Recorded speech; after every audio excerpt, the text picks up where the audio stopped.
Welcome alpha. கர்த்தராகிய இயேசு கிறிஸ்துவின் நாமத்தினாலே உங்களை வரவேற்கிறேன். தேவனுடைய செய்திக்கு கடந்து செல்வோம். அதுக்கு முன்பாக நான் எப்பொழுது சொல்லிக்கொள்ள ஒரு காரியத்தை சொல்கிறேன். நீங்கள் இதை லைக் செய்யுங்கள், சப்ஸ்கிரைப் பண்ணுங்கள். இது எங்களுக்கும் உதவியாக இருக்கும். இன்னும் அதிகமான பேர்களுக்கு தேவவசனம் சென்றடைவதற்கு வசதியாக இருக்கும். அப்போ God gave an authority to him, whatever he speaks. Adam has named them and also he speaks. அது கேரக்டரை பார்க்குறான், பேர் வைக்கிறான், அது அப்படின்னு சொல்லிட்டு ஒத்துக்கிறாரு. அப்போ கர்த்தர் என்ன சொல்கிறாரு, அவனுக்கிட்ட ஒரு தேவத்தன்மை இருக்குது. ஏனென்றால் அவனுடைய தேவனுடைய சாயலின்படியும் அவர் ரூபத்தின்படி உருவாக்கப்பட்டிருக்கிறான். தேவத்தன்மை இருக்குது. அதனால் அவன் சொல்கிறத ஒத்துக்கிறாரு. Yes, you are right man, you are right அப்படின்னு கர்த்தர் ஒத்துக்கிறாரு. இப்போ எல்லாத்துக்கும் கர்த்தர் பண்ணார். அடுத்த வசனம் பார்த்தீங்கன்னா, அப்படியே ஆதாம் சகலவித நாட்டு மிருகங்களுக்கும் ஆகாயத்து பறவைகளுக்கும் சகலவித காட்டு மிருகங்களுக்கும் பெயரிட்டான். ஆதாமுக்கோ ஏற்ற துணை இன்னும் காணப்படவில்லை. ஆண்டவர் இவ்வளோ படைச்சார்ல, அது ஒவ்வொன்றுக்கும் பேர் முடிக்கிறதுக்கும் அவனுக்கு எவ்வளோ நாள் ஆயிருக்கும். போட்டிருக்கா பைபிளில்? போடல. ஆனால் நிறைய நாட்கள் எடுத்திருக்கும். ஒன்று நான் கொண்டது காமிக்கிறார் அவர். இதுக்கு என்ன பேர் வைப்பேன், அதுக்கு பேர் வைப்பேன். நம்ம தமிழில் பேசுகிறோம், அவன் எந்த பேர் எந்த பாஷையில் பேசுனான்னு தெரியாது. சில பேர் அரபிக்ன்றாங்க. I don't know which language he used. Some people say ஹீப்ரூன்றாங்க, சில பேர் லாட்டின்வாங்க, க்ரீக்குன்னுவாங்க. ஒவ்வொருத்தரும் அதில் ஒரு பாஷை சண்டை போயிடும். ஆனால் ஏதோ பேர் வச்சாங்க, இதுதான் பாயிண்ட். அப்போவும் திருப்பியும் கர்த்தர் சொல்கிறாரு, அவனை பார்த்துட்டு, ஆதாமுக்கு ஏற்ற துணை இல்லை. படிங்க. அப்பொழுது தேவனாகிய கர்த்தர் ஆதாமுக்கு அயர்ந்த நித்திரையை வரப்பண்ணினார். அவன் நித்திரை அடைந்தான். அவர் அங்கேயும் நித்திரை அடைந்தான் போட்டிருக்கு. லாசருவும் இந்த தூக்கம் தான் உங்களுக்கு வந்திருக்குது. இப்போ கூட God has not allowed us to death. He has allowed us to sleep. He will call us back once he comes back. அவர் வருகை, ரெண்டாவது வருகை அப்புறம் எல்லாரும் எழுந்திருக்க வேண்டியிருக்கும். வெளிப்படுத்தின விசேஷத்தில் படித்து பார்த்தீங்கன்னா அங்கே போட்டிருக்கோம், எல்லாரும் நியாயத்துக்கு முன்னால் நிற்க வேண்டும். லெட் அஸ் கோ தேர். அப்போ தான் புரியும் உங்களுக்கு. வெளிப்படுத்தின விசேஷம் 20ஆம் அதிகாரம் 11வது வசனத்திலிருந்து வாசிக்கும். பின்பு நான் பெரிய வெள்ளை சிங்காசனத்தையும் அதின் மேல் வீற்றிருக்கிறவரையும் கண்டேன். அவருடைய சமூகத்திலிருந்து பூமியும் வானமும் அகன்று போயின, அவைகளுக்கு இடம் காணப்படவில்லை.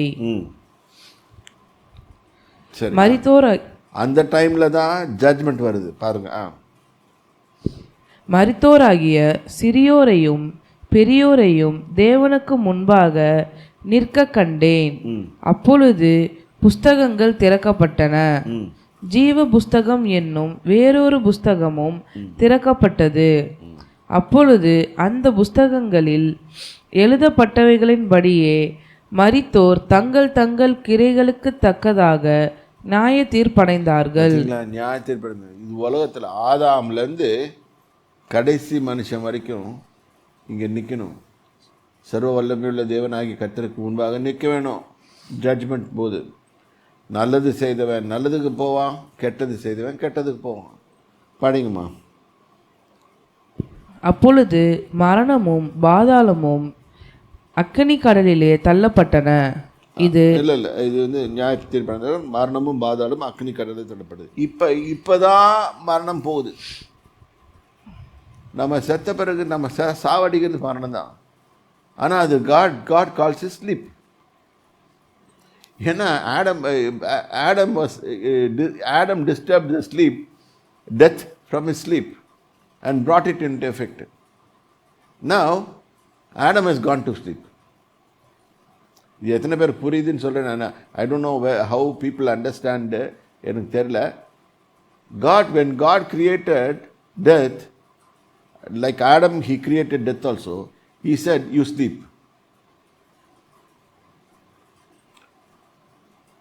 God told Adam, don't eat from the food. மரத்துலேருந்து ஒன்றும் சாப்பிடாத.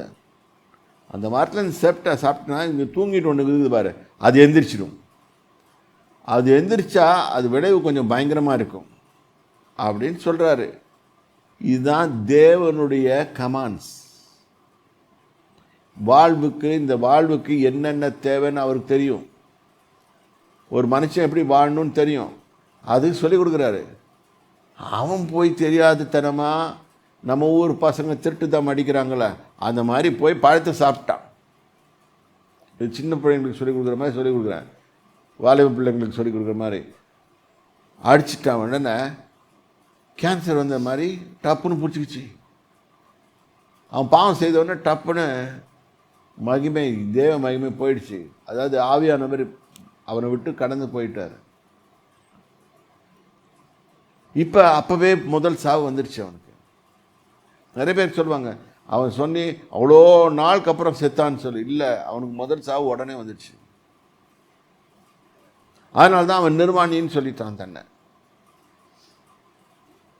ஏனென்றால் தேவனுடைய மகிமையினால் அவன் மூடப்பட்டிருந்தான். அந்த மகிமை போயிடுச்சு. ஸோ நல்லா புரிஞ்சுக்கோங்க, when God says no, don't say to God, Lord, I'll try and tell you whether it's yes or no. Because He is the creator, He knows what He has created. அதனால தான் இது சொன்னேன் நான். God, when He created death, He commanded it to sleep. He commanded Adam to work. Adam என்ன பண்ணாரு, அவர் கீழ்ப்படியாமல் போயிட்டு டப்புன்னு பழத்தை சாப்பிட்ட உடனே டெத் உயிரோடு வந்துடுச்சு. உயிர் வந்த பிறகு அதுக்கப்புறம் என்ன ஆயிடுச்சுன்னு கேட்டிங்கன்னா, அது உயிர் வந்த பிறகு என்ன ஆயிடுச்சுன்னா ஆதாம் செத்து போயிட்டார். ஆதாம் நித்திரைக்கு போயிட்டார். ஆதாம் டெத்தோட பிளேஸ்க்கு போயிட்டார். அது ஸ்லோவாக முழுசாக வர சாகடிச்சு இன்றைக்கி பார்க்குற வரைக்கும் எல்லா மனுஷங்களும் செத்துட்ருக்காங்க. ஆனாலும் thank God for Jesus Christ of Nazareth who came down and conquered death. எல்லாத்தையும் தூக்கி அதை போட்டார். இன்றைக்கி அதுதான் வருது. இந்த வெளிப்படுத்தின விசேஷம் 20வது அதிகாரம் 14வது வசனத்தில் பார்க்குறோம்.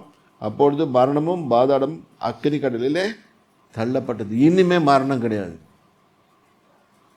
இது கர்த்தருக்கும் எதிரி, நம்மளுக்கும் எதிரி. சரியா? அடுத்தது வசனம் படிப்போம், 15வது வசனம். இது இரண்டாம் மரணம். ஜீவ புஸ்தகத்திலே எழுதப்பட்டவனாக காணப்படாதவன் எவனோ அவன் அக்கினி கடலிலே தள்ளப்பட்டான். அக்கினி கடலிலே தள்ளப்பட்டான். இப்ப ways of the Lord, தேவனுடைய வழிகளில் நடக்காம தங்க சொந்த வழிகளில் சாய்கிறே கர்த்தர் அக்கிரமக்காரரோட போக பண்ணுவார். இதுவும் பைபிள் வசனம் இருக்கு. தங்கள் கோணலான வழிகளுக்கு போகிறவர்களே கர்த்தர் அக்கிரமக்காரரோட போக பண்ணுவார். உன் பாதை நேராக இருக்க கிடவுது. தேவனுடைய வழிகளிலே நட. அவர் சொல்லி கொடுத்த மாதிரி நட. நீதிமொழிகளில் போட்டுக்கிறோம், வாலிபனே உன் கண்கள் நேராக பார்க்க கிடவுதுன்னு. ஏன் அதை போட்டுக்கணும்? அந்த காலத்தில் நாங்கள் மண்டையை உடைச்சிட்டு இருப்போம். இந்த பசங்க பெண்களை பார்க்கறதுக்கு சைட் அடிக்கிறதுக்காக திரும்பி பார்ப்பாங்க. அதுக்காக அந்த வசனத்தை யூஸ் பண்ணாங்க. இல்லை நேராக பார்க்கறதுன்னு சொன்னா the right kind of things பாரு, which is not going to harm you, which is God's ways. கர்த்தருடைய வழி என்னவோ அதை பாரு. இப்போ பார்த்தீங்க, மரணத்துக்கும் அந்த ரிசல்ட்டும் பாருங்கள், எல்லாமே அழிஞ்சு போயிடுச்சு. இதனால் அதான் நடக்க போகுது. இப்போ நம்ம முடிஞ்சிச்சின்னு சொல்லல, இனிமேல் நடக்க போகுது. அதனால தான் கத்தர் thank Jesus, he did it. அவர் இல்லைன்னா நம்மளுக்கு அந்த சான்ஸே இல்லாமல் போயிருக்கோம். இப்போ let us go back to Genesis chapter 2. இப்போ God is trying to tell. God did not have told all these things. சொல்லணும்னு அவனுக்கு அவசியம் கிடையாது. ஆனாலும் மனுஷன் அறிய வேண்டும் என்று மோசையின் மூலமாக இந்த புஸ்தகத்தில் எழுதி வச்சிருக்காரு, எப்படி மனுஷனை உண்டாக்கினார் என்று, எப்படி பெண்ணை உண்டாக்கினார் என்று. அப்பொழுது தேவனாகிய கர்த்தர் ஆதாமுக்கு அயர்ந்த நித்திரையை வரப்பண்ணினார், அவன் நித்திரை அடைந்தான். இது ஃபர்ஸ்ட் அனிஸ்திசியா. இன்னைக்கு அனிஸ்திசியாலாம் படிக்கிறோம், அனிஸ்திசியாலாம் படிக்கிறோம், அதுக்கு கோர்ஸ் படிக்கிறாங்க, டாக்டர்ஸ் இருக்காங்க, எல்லாம் பண்ணுறாங்க. ஏன்னா ஆப்ரேஷன் பண்ணும்போது வலிக்கும். இங்கே கர்த்தர் அவனுக்கு ஒரு சின்ன ஆப்ரேஷன் பண்ணுறாரு, அவனுக்கு அயர்ந்த நித்திரையை பண்ணினார். அவனுக்கு தெரியவே தெரியல, எடுத்தது கூட தெரியல. அவர் அவன் விலா எலும்புகளில் ஒன்றை எடுத்து அந்த இடத்தை சதையினால் அடைத்தார். ஏன் அவன்கிட்ட கர்த்தர் இன்னொரு பெண்ணை உருவாக்கும் போது திருப்பி இவன் மண்ணுக்கு போல? இங்கதான் நம்ம தியானம் பண்ணிக்கணும். ஏன் போல? அவர் சொல்றாரு மனுஷன்ல தான் மனுஷி வரணும். இது நிறைய பேருக்கு புரியாது. இப்போ ஃபெமினைஸ், நான் ஒரு முறை ஆஃப்ரிக்காவில் ஒரு செமினாருக்கு போயிருந்தேன். அப்போ I had to address a conference full of female pastors. I had to avoid. ரொம்ப big, they're big, very big in size. நானும் இப்படி இருக்கிறேன். இப்போ ஒரு அடி அடித்தாங்கன்னா நான் எங்கேயோ போய் விழுந்துருவேன், இல்லாட்டி ஒரு இடி அடித்தாங்கன்னா நான் எங்கேயோ போய் விழுந்துருவேன். பயமாக தான் இருந்துச்சு அவங்களுக்கு அட்ரஸ் பண்ணும்போது. ஆனாலும் அவர்களுக்கு நல்ல வேதத்தில் இருக்க நல்ல ஸ்திரீகளை பற்றியா சொல்லி அவங்கள உற்சாகப்படுத்திட்டு வந்துட்டேன். ஆனால் மனுஷன்தான், அதுதான் உண்மை, மனுஷன்தான் மனுஷி எடுக்கப்பட்டாள். பாருங்க, சேம் செக்ஸ் மேரேஜ் இது கொண்டுட்டாங்க. அப்புறம் இது இதெல்லாம் சொல்கிறாங்க, வானவில் இதெல்லாம் சொல்கிறாங்க. இதெல்லாம் ஏன்னா இப்படி தான் மனுஷன் தவறாக போகும்போது வேதவசனம் ஒன்று சொல்லுது, அவன் ஸ்திரீகள் அவனை ஆளுவார்கள். இது பைபிளில் போட்டிருக்கு. ஆனால் இங்கே என்ன போட்டிருக்குது?